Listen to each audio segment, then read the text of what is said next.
Welcome back to Reds Fusion LFC, your home for all things Liverpool. Tonight, the spotlight is on Anfield drama and glory. From emotional Ballon d'Or moments and Salah's snub to transfer twists shaking the Reds' future. Stick around, because you don't want to miss what's next for Liverpool. Don't forget to like, comment, and subscribe to stay updated with every twist and turn in the transfer window. Diogo Jota's wife attends Ballon d'Or ceremony as Virgil van Dijk watches emotional. Liverpool tribute Liverpool forward. Diogo Jota passed away after a car accident during the off-season. The life and career of former Liverpool player Diogo Jota has been remembered with a special tribute at Monday night's Ballon d'Or ceremony. His widow, Ruth Cardoso, was in attendance at the Théâtre du Châtelet in Paris. In the early hours of July 3rd, Jota was killed alongside his brother Andre Silva in a car accident when traveling through the Zamora region of northern Spain. In the months since, there has been an outpouring of love for the two footballers, plus support for their family and former colleagues. The latest act of remembrance has come in the form of a tribute and message to the Liverpool star's family during the Ballon d'Or award ceremony to crown the best men's and women's players of the year. This summer, the football family was left in shock when we learned of the passing of Diogo Jota, who lost his life alongside his brother. Andre Silva, said host Kate Scott. Netherlands legend Ruud Gullit added, "Jota was a fan favorite who gave everything for his club and his nation, and was loved by his teammates and supporters. Together, let us remember them." A video reel then played showing highlights of the two Portuguese stars' best moments of their careers, plus the tributes that have been paid to them on field in the months since their passing. Virgil van Dijk and Alisson Becker looked emotional as they applauded with the rest of the crowd, as did Paris Saint-Germain and Portugal star João Neves. Afterwards, Scott said, "We do know that their family are actually here with us this evening, so we would just like to say we are so sorry for your loss." Cardoso, who had married her long-term partner Jota only 11 days before his tragic passing, had been spotted arriving at the venue with Liverpool's cohort in attendance. That included Reds head coach Arne Slot, who was nominated for the Johan Cruyff Trophy for Best Men's Coach of 2025, and his coaching staff. Liverpool sporting director Richard Hughes was with them, as were Van Dijk and Alisson. The captain placed 28th in the top 30 for the Ballon d'Or, which was confirmed in the hours before the ceremony. Meanwhile, the goalkeeper was up for the Yashin Trophy. For the best men's goalkeeper of 2025, Mohamed Salah remained in contention for the big award, with the top 10 to be announced. Lived during the ceremony. According to Egyptian outlet YNWA, Salah snubbed the ceremony without an explanation as of yet, as did Liverpool midfielder Alexis Mac Allister, who confirmed he would not be in attendance due to personal reasons. Record-breaking winger rejects Liverpool offer and will sign for Barcelona. A rising Paris Saint-Germain star has turned down the chance to join Liverpool and play for Arne Slot, and has agreed a deal to move to Barcelona next summer, according to a Spanish report, but team talk delves deep into the rumor and analyses why it must be taken with a pinch of salt. PSG. Barcelona and Liverpool are three of the biggest clubs in the world and were hugely successful last season. While PSG won Ligue 1 and the Champions League in the 2024-25 campaign, Barcelona became the champions of Spain, and Liverpool clinched the Premier League title in Arne Slot's first season in charge. While Liverpool and PSG have very strong squads, they are always on the hunt for more quality players, including stars for the future. In Ibrahim Mbaye, PSG have a rising star who could develop into a world-class player in the coming years. The 17-year-old is the youngest player ever to start a competitive game for PSG, at 16 years and 205 days old, and is also the third youngest goal scorer for the Ligue 1 Giants after Warren Zaïre-Emery and Bartholomew Ogbeche, a direct winger who is able to beat opponents with his quick feet and is blessed with pace. Mbaye has already made 18 appearances for the PSG first team, scoring 1 goal and registering 2 assists in the process. According to e-notices, Mbaye has offers from Liverpool and PSG, but the French winger will sign for Barca in the summer of 2026. Barcelona sporting director Deco has reached an agreement in principle with the winger for him to become a Barcelona player next summer, with Mbaye costing only 3.4 million, $4 million. While PSG want to renew Mbaye's contract, he has already chosen Barcelona as his next destination. The report has described Mbaye as the new Ansu Fati, who came through Barcelona's youth academy and is now on loan at AS Monaco. Ibrahim Mbaye rumor has to be treated cautiously. Notices is a Catalan media outlet with just over 30,000 followers on X, while the author of this particular report, Miquel Blázquez, has over 225,000 followers on the same platform and covers the latest news about Barcelona. According to his profile, no other source is backing this claim that Mbaye will sign for Barcelona and has turned down the chance to join Liverpool or sign a new deal with PSG, so one has to treat this as speculation at this point, unless major Spanish or French publications, such as Sport or L'Equipe, shed more light on this story.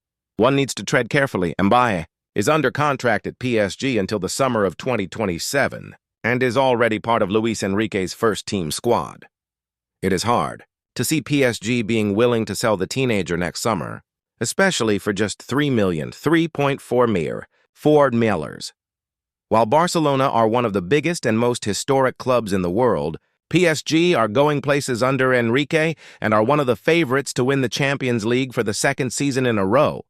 Arne Slot aiming to get over Marc Guehi transfer blow with Liverpool's best in the world, Giovani Leone is in line to make his Liverpool debut in Tuesday night's Carabao Cup tie against Southampton. And Liverpool have got a gem on their hands. It had all looked signed and sealed, until it wasn't. Liverpool's transfer deadline day move for Marc Guehi was designed to bolster the Reds' back line with a Premier League proven performer, one who would both enhance the competition for the centre-back spot alongside Virgil van Dijk and perhaps improve the performances of the player currently possessing the shirt, Ibrahima Konate. In fairness to the Frenchman, he has barely put a foot wrong in the 3 games since Guehi failed to make the move. But given his contract impasse and occasional dip in form, there are still understandable concerns. However, on Tuesday night, supporters should get a glimpse of just why those concerns aren't too grave around the corridors of Anfield and Kirkby. Because with the greatest respect to goalkeeper Georgi Mamardashvili, Giovani Leone will be the Reds' debutant with most eyes on him against Southampton as the 18-year-old steps out in red for the very first time. The first thing that strikes you about Leone is his sheer size, with eyes immediately drawn to his 6'5" frame as he warmed up during his 2 appearances in the matchday squad thus far against Newcastle and Atletico Madrid. Leone has just as big a reputation too, with 17 Serie A appearances for Parma, following previous stints in Italy's 2nd and 3rd tiers, all that were needed for many in a country renowned for its defenders to make their minds up on him. Leone, the best defender in the world? Looking ahead, he might be, said the former Parma defender Alessandro Lucarelli recently. Being the best defender in the world is tough. His qualities are unquestionable. He has everything it takes to become a world-class player. Time is on his side. He's very young and can still improve. Even at this age, he has shown he's one of the best young players in Europe. Otherwise, Liverpool wouldn't have signed him. Indeed, Liverpool do view Leone very much as one for now as well as one for the future, with the club seeing him as one of their elite centre-back options for the first-team squad along with Van Dijk, Konate, and Joe Gomez. It will be the latter who is likely to partner Leone against Southampton, and that will make for an interesting duo. Gomez's quality has been evident over 10 years at Liverpool when he's been on the pitch, and he will very much be the senior partner. But Leone is not backward in coming forward. He relishes a physical duel and certainly has the stature for it. Critics of the Reds' potential move for Guehi would often focus on the Crystal Palace man's stature. But that won't be an issue with the Italian. He looks primed for a big impact, and Tuesday night could be the start of something special. Alexander Isak's private Anfield moment could lead to liftoff in Liverpool.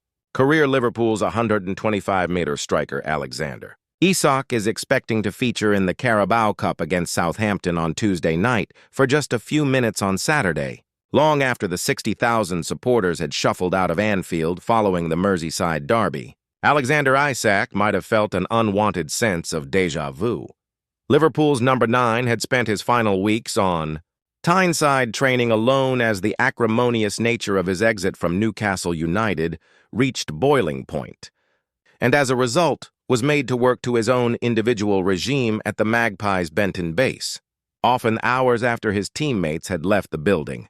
And having played around 25 minutes of the 2-1 win over Everton on Saturday lunchtime for his new club, Isak once more found himself being put through his paces alone, running from the goal line to the halfway point inside an empty Anfield while Liverpool staff watched on. This time, though, the warm-down routine was anything but a punishment. Instead, it was very much part of the wider plan that has been hatched to get him up to speed as quickly as possible for an unbeaten Liverpool. And as Isak shuttled up and down the Kop end, in drills overseen by fitness coach Dr. Connell Murta, he will have been comforted by the knowledge that this was all geared towards getting him back to the sort of levels that made him the most expensive transfer in British football history at the start of the month. Last week was an encouraging one on that front for the 125-year-old man who celebrated his 26th birthday on Sunday. He made his Reds debut in an hour-long cameo against Atletico Madrid for what was his most significant outing since May, building on that with another run out from the bench as Arne Slot's men beat the Blues in the 247th derby. The minutes accrued means Isak has now played around 100 for club and country since the end of last season, and more could arrive in the Carabao Cup when the Reds begin their campaign at the third round stage at home to Southampton on Tuesday night. With Jadon Danns having trained with his more senior colleagues on Sunday, Isak may yet be tasked with another showing. Off the bench, but he is almost certain to play some part in a game. Most of his similarly high-profile colleagues will be sitting out. It all comes at an opportune time for a club record capture keen to get sharp, and the eye-watering size of the $125 million sum inevitably brings about more scrutiny and attention, meaning there is little time and patience, externally at least, for Isak to work his way back to full fitness before he begins repaying the fee. Hugo Ekitike, who himself signed from Eintracht Frankfurt in a deal that may rise to $79 million in July, says players should not be concerned by how much clubs pay for their services, and he is looking forward to working alongside Isak for the coming years at Anfield. Liverpool instantly respond to Mohamed Salah Ballon d'Or snub in 6-word message. Liverpool attacker Mohamed Salah was named 4th best player in the world behind Paris, Saint-Germain, and Barcelona. Stars Liverpool had a classy message for Mohamed Salah after it was confirmed the forward had not won the Ballon d'Or award for 2025. The Egyptian wasn't even voted for a place inside the top 3. It was a 4th-placed finish for the Liverpool number 11, who contributed a combined 57 goals and assists last season as his team lifted the Premier League trophy. This is officially the highest Salah has ever finished in the rankings for the individual prize. The Reds confirmed the news across their social media channels with a first post, but with a follow-up they had the perfect message for Salah if he had been left downtrodden by the result. The caption of the post read, "A season to savor from Salah," with a red heart emoji tagged on the end.